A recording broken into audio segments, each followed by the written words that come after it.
medicines, we could sell consultations, we could sell seminars, similar to this Satsang. We could have a weekly seminar for people suffering from depression, let's say, or high cholesterol or something like that. A support group to help them, because any condition like that is not just a matter of taking medicine. It's also education. It's also you have to change your lifestyle, and that requires support, because usually you've got a certain lifestyle because you're in a particular kind of association and like that. So you need some other association to help you change. Anyway, these would be paid services over and above the free content that basically tells people what it's all about. So we're working on that. And then we kind of put two and two together and said, wait a minute. If we're going to do this and have relationship with people in India and establish a store selling Indian medicines and stuff like that, huh? No, you can't show that. That's a secret. we have our secret sign, our secret esoteric school. But anyway, we're thinking that we could combine these two ideas. That if we're going to engage people in India and have a relationship with people in India, and we're doing some medicines based on the Indian formulas and so on and so on and so on, why not have our community in India? Duh. Finally, hit the other day. That the land there is like 1/10 the price of the land here at the moment. But one of the things about the Indian market is that it's going up very fast. They're still in the bubble phase. So any land that you get in India, the price is going to double in the next 2 or 3 years. So we could do that same program where we get a bigger piece of land than we actually need, and then develop parcels, each with its own little cabin and its own little garden and fruit trees, and make it very nice, and sell these off. And from the income generated, we'd hold the land for 2 or 3 years, and from the income that's generated, we would be able to pay off all the land and pay back the investors, and we would only be talking about an investment of $100,000 instead of $1 million. That's a much easier amount of money to come up with. So the people who invested, they would be investing as a business proposition, and they would get their investment plus some return in 2 or 3 years. Meanwhile, the income stream from selling the parcels would help us develop our own piece of land, make a temple and different buildings and cabins and water supply and sanitation and so on. And then we would be in a position to basically retire to India in 2 or 3 years. So this is the plan, and we want to also, another insight was, instead of trying to achieve agricultural self-sufficiency, which is very difficult because that means you have to grow, 50 different things.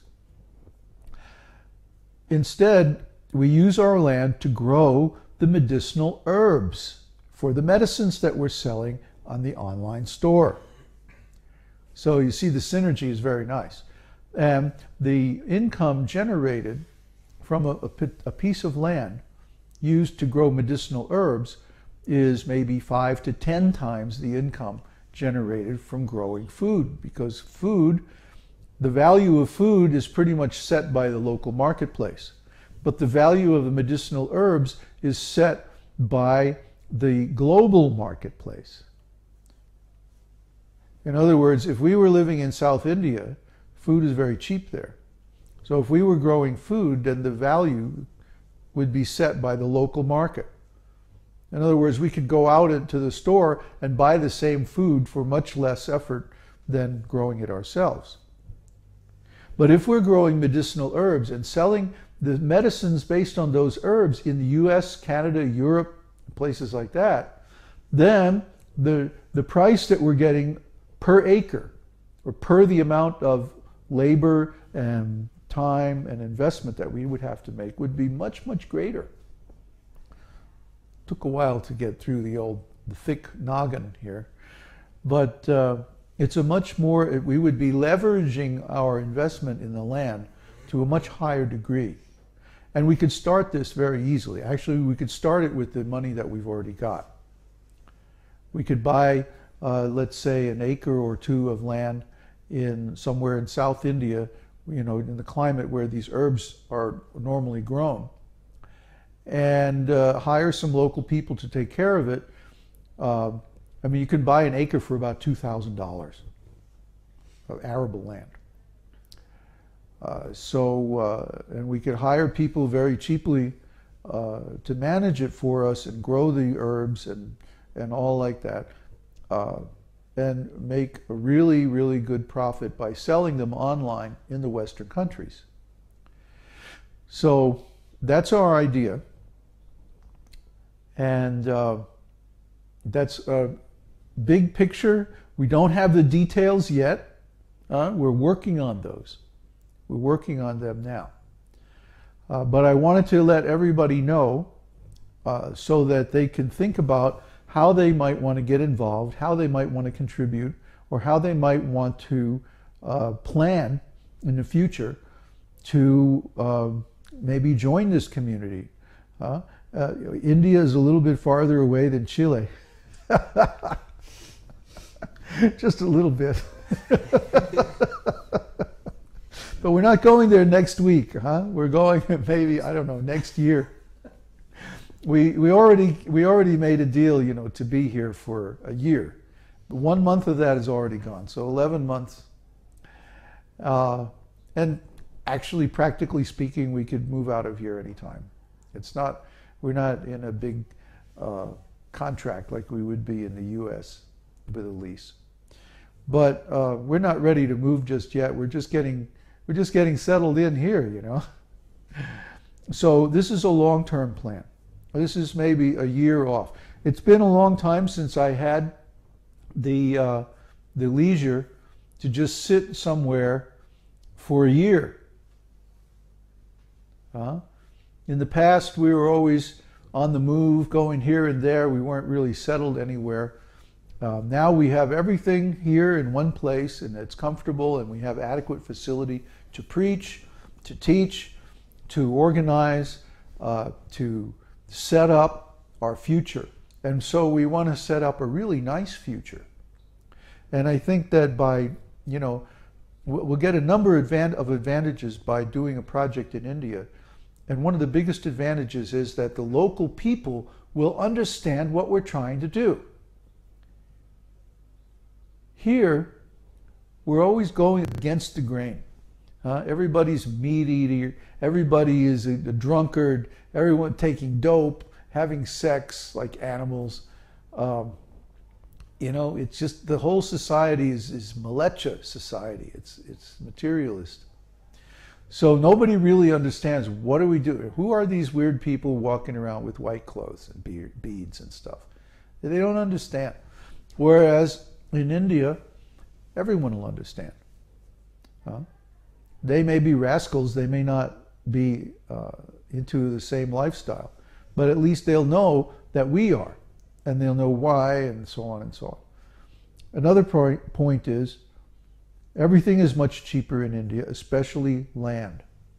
Land in the West is just way, way inflated beyond any reasonable price because of the financial speculation that's going on.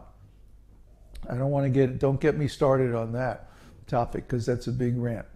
But they have made the land so expensive, no ordinary person can afford it. You have to have a big loan from the bank and all that nonsense. Well, we're not going to go there.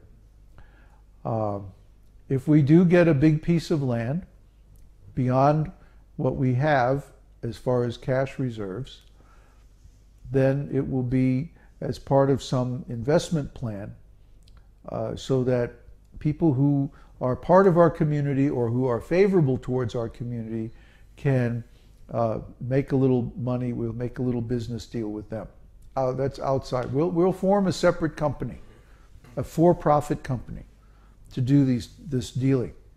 It'll be for-profit related business, so it would be taxed at a lower rate than an unrelated business, and we can do that wherever we are. We already have our U.S. nonprofit religious corporation, and we can form a related corporation either in the U.S. or in another country, wherever we're going to do the project. So that's the easy part. The hard part is trying to see how this is going to affect our community. I know there are several devotees already planning to come to Chile for a visit. Well,